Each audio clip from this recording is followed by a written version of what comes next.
Voice of Indonesia.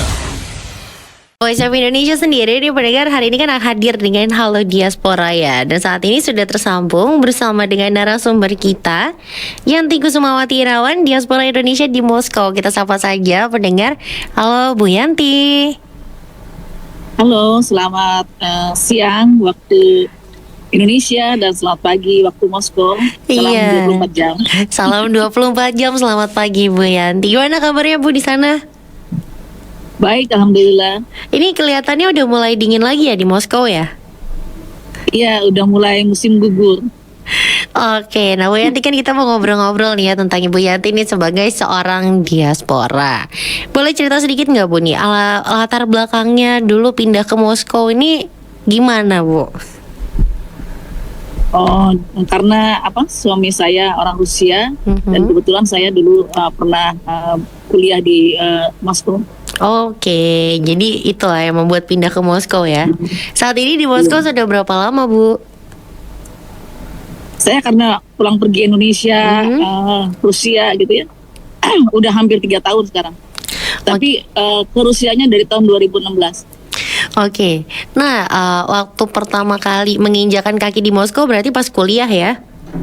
Iya betul. Itu apa tuh yang rasanya beda gitu, yang mencolok banget dibandingkan dengan Indonesia?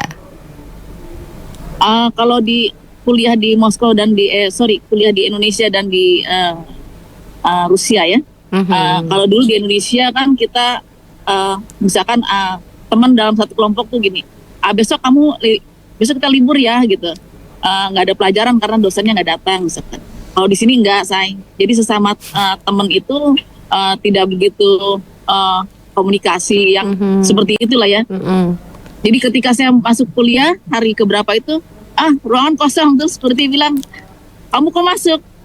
Saya pikir saya hari ini masuk, sekarang tidak ada kuliah gitu, atau saya kurang komunikasi sama teman gimana. Jadi memang iya eke gitu. Sendiri-sendiri ya, individual banget. Itu kan untuk di kuliahnya sendiri. Kalau untuk di masyarakatnya, lingkungannya gitu, ada nggak yang rasanya benar-benar bikin culture shock banget gitu? Dulu waktu tahun 2016 saya kaget gitu ya, karena di sini orang-orangnya ternyata sangat menolong. Orang di luar sana kan bilang orang Rusia itu begini begitu, tapi ternyata setelah saya masuk Rusia di Moskow ini, ketika saya bawa belanjaan berat ya, kemudian didatangi sama anak-anak muda, mau ditolong nggak? Sini saya bantu, dia bilang. Dia langsung teng-teng itu belanjaan saya, langsung dia bawa ke metro ya, metro station, kereta bawah tanah. Itu sangat membantu. Kedua, kalau misalkan nanya alamat nih, saya bilang di mana ya itu tempat ini, terus dia bilang, mari saya antar, diantar sampai depan pintu alamat. Jadi saya kaget juga. Jadi benar-benar dibantu ya? Sangat bantu. Nah, untuk Bu Yanti sendiri nih di Indonesia kan jadi di Moskow sendiri, seberapa besar sih komunitas Indonesianya? Banyak nggak Bu orang Indonesia di sana? Lumayan banyak. Misalkan kalau KBRI mengadakan acara gitu ya, kita yang datang tuh banyak. Ternyata anak-anak Indonesia tuh banyak. Kemudian diasporanya juga banyak. Dan biasanya tuh ngapain aja sih kalau kumpul gitu? Ada aktivitas-aktivitas tertentu nggak selain yang dibuat sama KBRI? Kita kebetulan kami ada namanya Metro Line Ungu ya. Kami tinggal di Line Ungu. Jadi kita punya perkumpulan tuh ibu-ibu sama bapak-bapak. Kadang-kadang kita buat drum, kan kangen ya, rindu berbicara bahasa Indonesia gitu. Sama teman-teman ke taman, membawa bekal masing-masing masakan Indonesia, terus kita makan bareng-bareng tuh, sangat nikmat deh, menyenangkan. Nostalgia jadinya ya. Tapi berarti kan Bu Yanti ini sering bolak-balik dong ya ke Indonesia. Meskipun sering bolak-balik pasti ada yang dirindukan dong. Seberapa kangennya nih sama rumah di Indonesia? Saya terutama keluarga. Kemudian saya akan makan bacem tahu, bacem tempe, toprak, itu kan ada tuh. Rindu deh sama semur jengkol. Saya orang Sunda ya, kita semur jengkol di sini tidak menemukan. Jadi kangennya makanannya ya. Kalau lagi kumpul-kumpul gitu ada masak-masak gitu nggak Bu, selain tadi tuh piknik-piknik bareng? Ada teman-teman kadang-kadang ngadain masak, ayo ini masak ini gitu ya.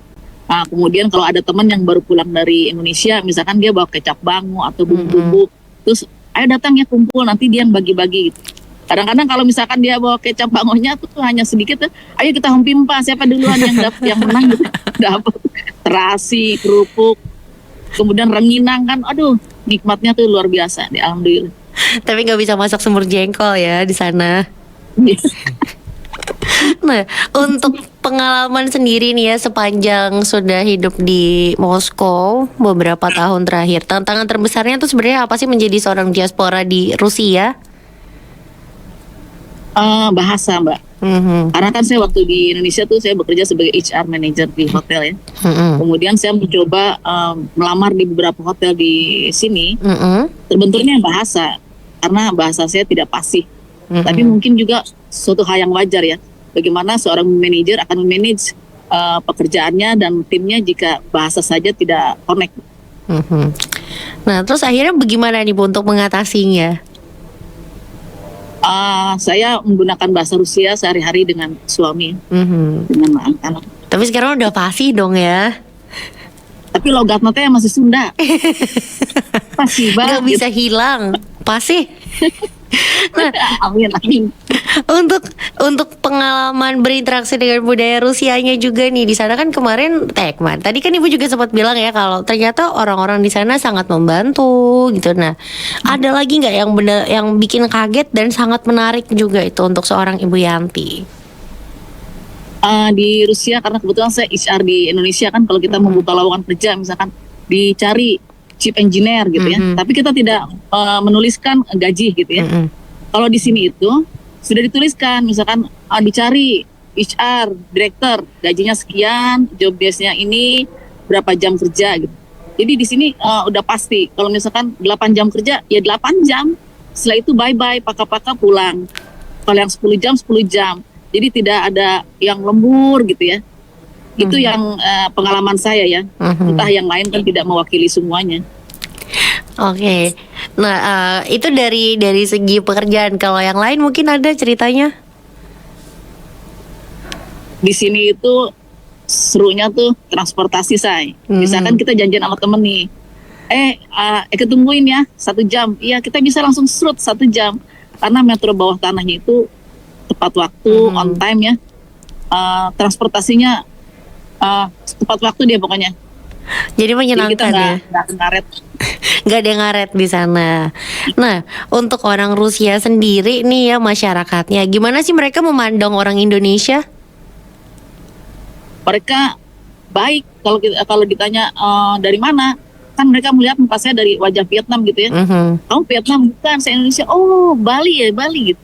Iya, Indonesia, tapi Bali itu bagian dari Indonesia, saya bilang. Nah, ngomongin Bali juga nih, kebetulan kan sekarang tuh banyak banget orang Rusia yang tinggal di Bali. Mereka tuh di sana tuh Bali memang se-hype itu kah, atau karena menurut mereka tuh Bali itu seperti apa sih? Mereka bilang kan tropis gitu ya. Kemudian budayanya masih dipegang, kayak misalkan ada acara-acara gitu ya, acara adat gitu. Mereka sukanya di situ sih kalau saya lihat. Kemudian pantai. Oke. Nah, ini terakhir nih Bu Yanti nih, bagaimana nih apa pesan-pesannya Bu Yanti untuk teman-teman yang mungkin baru pindah ke luar negeri, baru menjadi diaspora, atau yang baru kepengen gitu ya untuk tinggal di luar negeri, khususnya yang mau tinggal di Rusia nih? Pertama ya harus kuat mental sama fisik ya. Mental karena kita tahu sendiri orang mukanya di sini tuh tersenyum, mereka tersenyum, tapi jangan kemudian kita tuh dimasukin dalam hati gitu loh. Karena orang di sini tuh kalau negur keras, kita ada agak komunikasinya gimana, tapi kemudian mereka tidak dendam, selesai. Kalau kita kan kadang-kadang maaf ya tidak mewakili semua orang, misalkan lu tuh ya gitu ya, ternyata orang sini enggak. Ribut sebentar, kalau udah clear masalahnya selesai, udah berteman lagi. Itu siap mental, kemudian fisik harus kuat juga karena di sini kan musim dinginnya tuh benar-benar sangat dingin ya. Kadang-kadang kulit pecah, jadi harus bawa lotion banyak. Sekarang sudah mulai pakai lotion ya, wajah juga seperti itu. Oke, Bu Yanti, terima kasih banget untuk waktunya pagi hari ini. Ini setelah ini mau kasih, itu. Iya, sama-sama. Setelah ini mau beraktivitas apa nih, Bu? kebetulan saya ada acara lain. Oke, kalau gitu selamat beraktivitas, selamat menghadiri acaranya. Dan juga itu tadi pendengar Halo Diaspora hari ini bersama dengan Diaspora Indonesia di Rusia, Yanti Kusumawati Irawan. Voice of Indonesia.